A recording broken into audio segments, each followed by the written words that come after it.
دا تاسو جنګ ورسره کړی د هغه عکس وتلی ده دا بیا ستا لور ورکړی درېمان ورکړی ده تا نه ده ورکړی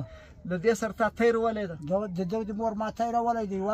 بیا مې ورته وویل چې نجلۍ مې بل کال مې رالو ما ورته وویل زوی ته یې کېنوه وراره ته یې کېنوه بل تربیت یې ورکړه دا خو ناروا دی دا خو کافرت ده د ده بل واده هم شته هو یعنې بل واده هم لري د 500 کلو دی بل واده هم لري څو بچیان یې دي پنځه دي که شپږ بچیان خو شپږ بچیان یې دي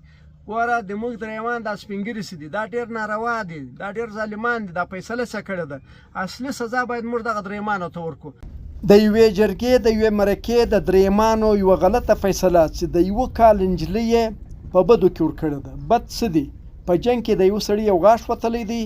د غاښ په بدل کې 1,80,000 روپۍ هم ځینې اخیستې دي او درېمانو یوه نجلۍ هم ورکړې ده دا نجلۍ د یو کال وله دغه سړی اوس د 500 کلو دی او دا سړی وایي چې دا نجلۍ ما ته راواده کړه د نجلۍ عمر 12 کاله دی پلار ته یې ورغلي یو له پلار سره یې خبره کوو پلار یې له تاسو سره غږوو چې هغه څه وایي هغه څه فریاد لري د دې ظلم او د دې بربریت خلاف باید موږ یو سو السلام علیکم قدرمنو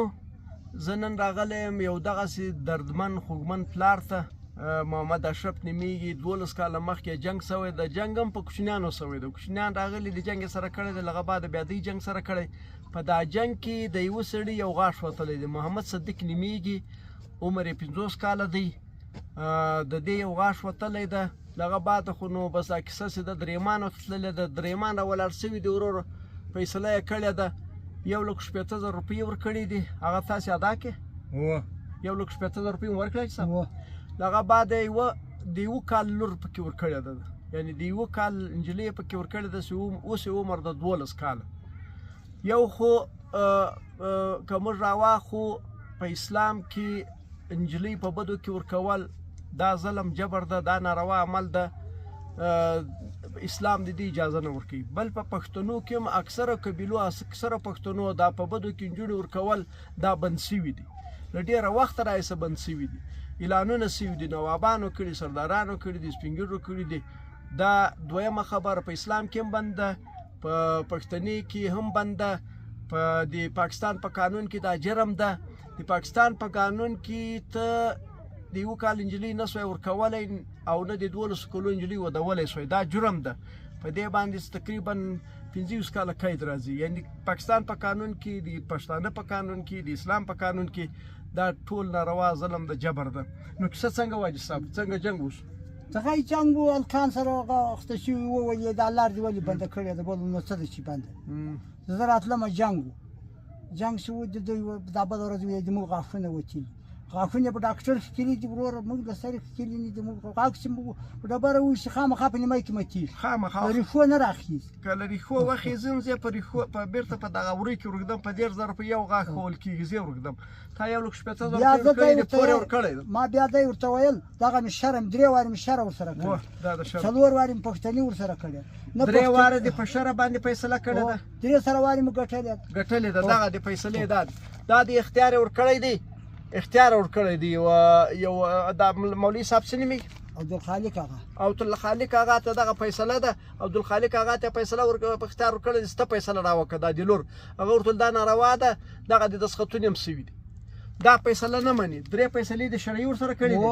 4 د پاکستاني ورسره کړي دي دی نه مني چې باید فیصله وشي قسم ګوتې را سره کېږي بله ورځ دمکۍ راکړي زه د روان یم ته راووځه سیارې دی سره وکړه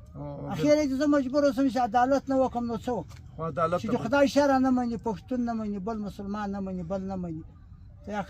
سړی د ما ورور د ورور ته تا د ورور لور کوي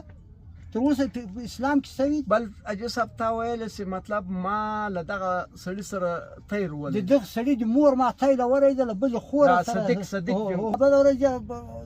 دمکۍ رالېږلې چې دا نجلۍ چې زه راواده کړم دا به په لارې دا مور به په لارې کښته کومه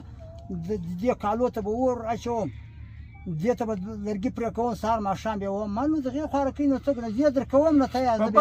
په بدو کې دا مطلب دا شی چې ده دا عمل به موږ دروو انشاءالله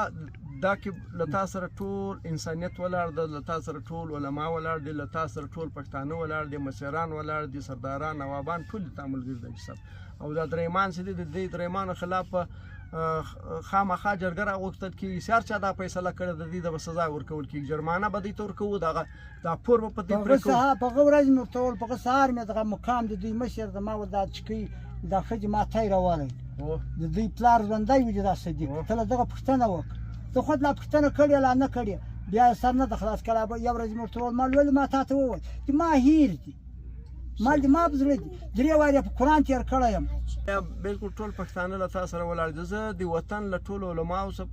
دا درخواست کوم سوال کوم له سردار نواب څخه کوم پاکستان له آئین قانون څخه کوم حکومت بلوچستان څخه کوم حکومت پاکستان څخه کوم له ټولو پښتنو سره کوم تاسو بیا د غاښ په پور کې د مړي په پور کې لا به موږ وایو چې صحیح ده د غاښ په پور کې څنګه ورکوې غاښ زه در لګوم 3 غاښونه در لګوم د غاښونه در لګوم چې تر هغو به ټینګ تر هغو به کلک دې سره به ټول پښتون ټول مسلمانان له موږ سره درېږي او دې ته به موږ پور کوو د دې نجلۍ په بدل کې به موږ پور کوو پور کار څونه پور کېښود درېیمان او جرګې او مرکې موږ به پور نقد پیسې ورکوو دغسې مو خوښ ده چې خو ته مو خوښه دغه مو خوښه ده بالکل دغه ته ټوله ښه خبره تاسو هم خوښه ده د ټولو لیک راوله تاسو څه کېږئ مو خور تاسو خور ده او تاسو د حاجي صاحب زامن یاست دغسې به صحیح هو دغه صحیح